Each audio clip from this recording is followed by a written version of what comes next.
Bonjour, bienvenue dans ce petit exo sur les IPP. Alors, nous poursuivons l'exercice sur les IPP avec ln de x. On va intégrer ln de x de 1 à 2 dx. Donc là, toutes les IPP, quand vous avez de l'exponentielle, du cos, du sinus, avec un polynôme, donc tout ça multiplié par un polynôme, vous allez automatiquement dériver le polynôme pour avoir quelque chose de plus simple à gérer. Ici, ça va être un chouïa différent. ln de x, pour chercher la primitive, soit vous la connaissez, donc c'est x ln de x moins x, soit vous pouvez faire une IPP. Alors je vais vous expliquer pourquoi. ln de x, tout ça, ln de x, ln de x, je peux dire que c'est quoi? Que c'est une fois ln de x. D'accord? Donc ça, je vais dire que c'est l'intégrale de 1 à 2, une fois ln de x dx.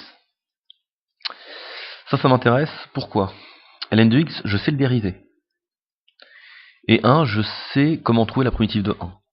Donc je vais faire, entre guillemets, un mode opératoire inverse à ce que j'ai fait pour l'exponentielle, ou que j'aurais fait pour le cos ou le sinus. Je vais dériver mon ln de x. Donc ici, je vais poser mon IPP en disant que mon u de x, je le définis comme log de x, et je vais le dériver, bim. Donc dériver mon log, je sais que c'est égal à 1 sur x. Si j'ai choisi mon u comme un log, donc mon v', c'est forcément égal à 1. À partir de là, je peux aussi en chercher la primitive. La primitive de 1, c'est quoi? C'est x. Donc v de x est égal à x. Et là, je viens de poser les bases de mon IPP. Voilà. Donc c'est avec ces fonctions-là que je vais pouvoir faire une IPP de l'intégrale que j'essaye de faire. Donc, qu'est-ce qui se passe? On a intégrale de 1 à 2 ln de x dx. Ça, c'est égal à quoi? C'est égal entre crochets à u fois v. U fois v, donc ln de x fois x.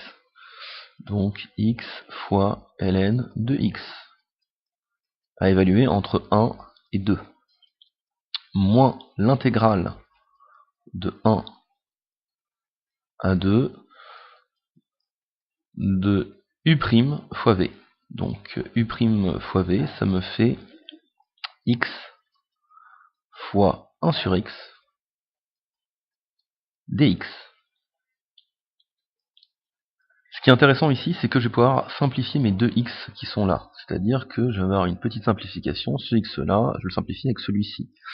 Ça fait que je vais avoir, pour vous réécrire, j'ai mon x ln de x, que je dois évaluer entre 1 et 2, moins l'intégrale de 1 à 2 de dx. Alors soit je mets dx tout seul, d'accord, soit pour vous aider, vous avez le droit de rajouter ça, que vous avez 1, juste 1 dans l'intégrale, mais c'est pas obligé. Si vous faites l'intégrale de 1 à 2 de dx, c'est comme si vous aviez 1, il est déjà compris dedans, d'accord. À partir de là, je poursuis, donc ici, pareil, je vais attendre d'avoir tout entre crochets avant de faire l'évaluation, entre 1 et 2, voilà, ça c'est pour le premier terme, que j'ai depuis le début, moins. C'est quoi la primitive de 1? La primitive de 1, on l'a faite ici. Primitive de 1, c'est x. Donc, c'est x compris entre 1 et 2. Ça, c'est égal à combien?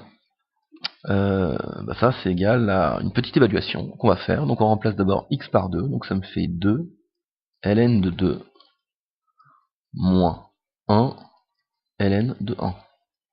D'accord? Donc, ça, c'est mon premier crochet que j'ai évalué. Moins. Je poursuis. Je remplace x par 2. Moins. Je remplace x par 1. Voilà.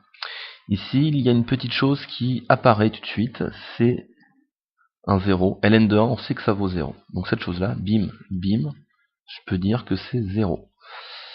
Et ça, c'est cool, parce que vous allez voir tout de suite ce qui se passe. Je me retrouve avec 2 ln de 2, 2 ln de 2, moins 2 moins 1, 2 moins 1, ça me fait 1, moins 1.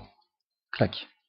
Donc je viens de trouver combien vaut l'intégrale de 1 à 2, ln de x dx, c'est 2 ln de 2 moins 1, unité d'air.